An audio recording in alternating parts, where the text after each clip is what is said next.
Oh, YouTube. Anyways, this is a short tidbit from a video project that I'm working on. It's not the greatest thing in the world.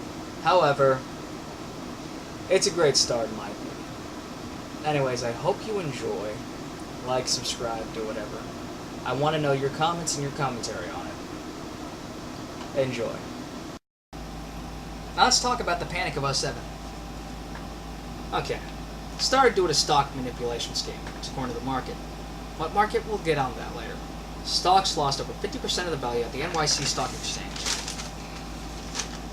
Aftermath, while production fell 11%, imports by 26%, unemployment rose by 8% from under 3%. Now let's continue on here.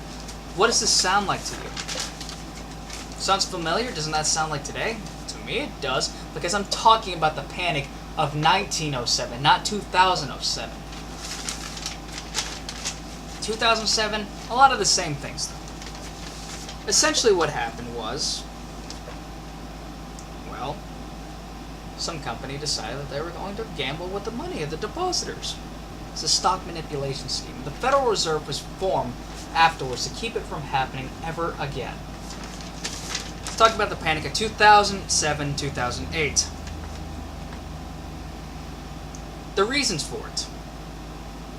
The main reasons. The housing bubble. Predatory lending and deregulation. The housing bubble. What happened there? Well, a bunch of people were taught that, no, you can all own your own homes. Just pay us $500 and you can have this $100,000 house that you can't afford off your McDonald's paycheck. And that's what happened. It burst. People were losing their houses left and right. People were waking up on the streets. People were moving in with their parents. Like me. Predatory lending. Think of these payday loans that you see so many damn commercials for. Okay, you need $600? Here you go. It's going to cost you about $1,500 later on. $600. Let's make that money. Yeah, terrible ordeal. Okay. Essentially, this wound up leading to the bailouts that happened in 2008. In 2008, we had a $700 billion rescue plan paid for with my taxpayers' dollar. The too big to fail incidents. Most expensive bailout program in history. Principal mandate was to buy risky, non-performing debt from various institutions. Mortgages, auto loans, college loans. There's others. But the fact is it was paid for with my taxpayers' dollar. Here's the thing. In capitalism, which is what this country is supposed to be, there is no too big to fail. No one gets a bailout. They fucking die when they die. And that's how it should be. My taxpayers' dollar shouldn't have to pay for a company who fucked up. But I digress. People are going to agree with me, people are going to disagree with me. It's your right to choose. Okay. The Federal Reserve Act, like I said before, the Federal Reserve Act was meant to stop this from happening ever again. It's not the only bit of legislation that was out there to prevent it. Glass-Steagall was also there. Glass-Steagall, aka the Banking Act of 1933, was put in place to separate commercial banking from just regular banking. Like, you can't have people spending your money to gamble with their stocks. Example, I put $20 in the bank, stockbrokers have no access to it. But guess what? That's different now. We all know some of those too big to fails. Citibank, Bank of America. Alright.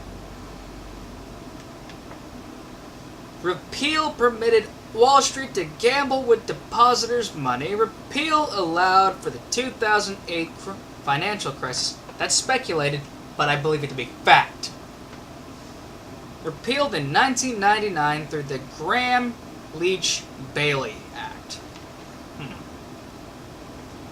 But what is the center of all this? I believe it is the Federal Reserve. The Federal Reserve Act. Remember the dates that I pointed out here. The Panic of '07. 1907, I mean. And then we got 2008. The Federal Reserve Act was supposed to create a central bank that was going to fix this, that was going to keep this from ever happening again, and yet it did. Enacted in 1913, Woodrow Wilson was the asshole who signed for it. It was believed to have been formed from a secret meeting on Jekyll Island in 1910, where well-connected financiers attended. Now, here's something that most people don't know.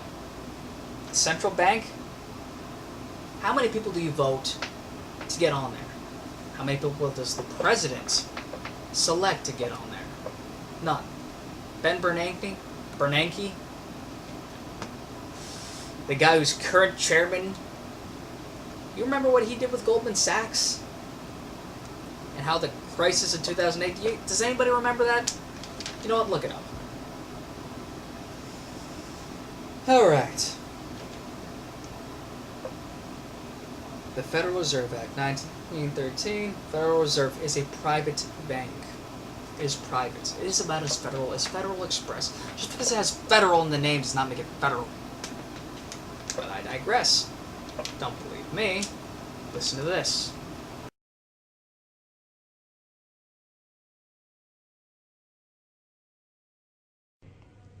The money power of the country was taken away from the people. By constitutional privilege, it belongs with the Congress, but it was given up in the Federal Reserve Act. The Federal Reserve is no more federal than Federal Express, but yet it has the power to determine the direction of use of money in our economy. If we could take that power back and put the Federal Reserve under Treasury, we start to be in a position of being able to control monetary policy on behalf of the United States people.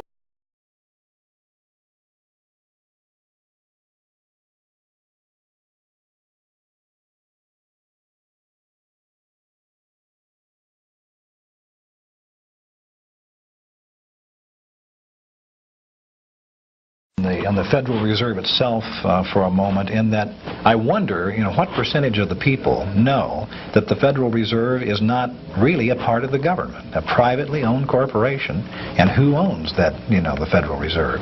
Well, do you have a comment on that? Well, I think very few people understand how it works because the members of Congress weren't really very much aware of it. But I think it's a little bit worse than just saying it's private. If it were just private, they'd have to live within the laws of the land of fraud, and they would have to be a public corporation. And if there's a public corporation, you have a right to know what your corporation is doing if you own stock. And be audited. Here it's secret, but where do they get their power? Is it the power of the marketplace that creates this corporation? No, they, in addition to being very secretive, have their authorization, their creation from government. So the government creates them, and they create a special thing. So it's much worse than just being a private corporation. It is a very secretive, private, government-ordained corporation that has the power to counterfeit money. So it's very, very unique and much worse than just being private. It's the secrecy of it and the power that it gets through government legislation that makes it so evil. Now, you were the ranking Republican on the House Banking Committee for a while.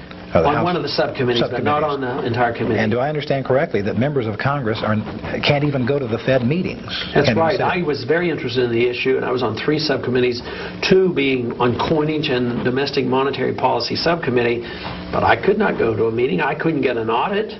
I couldn't even check the books. And they're the ones who create the money. Yet I felt like I was elected to be responsible to the people, and I would be inquisitive and looking into these things. Their attitude is, when you need to know, or when the people need to know, we'll tell you. They're in charge, and we're just on the outside looking in, rather than the people being in charge of the government, sending me or somebody else as their congressman to control the bureaucrats. But it's turned upside down. They have control, and they allow us to know what we want and what they think we should know. Okay, now a lot of people thought that the Great Depression really began after the Panic of 1907. No, it wasn't.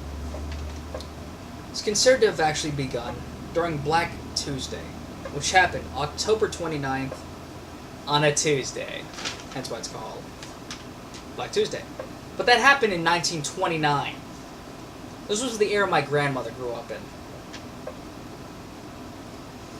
And yet, we had another issue. We had another problem that the Federal Reserve was supposed to keep us from doing.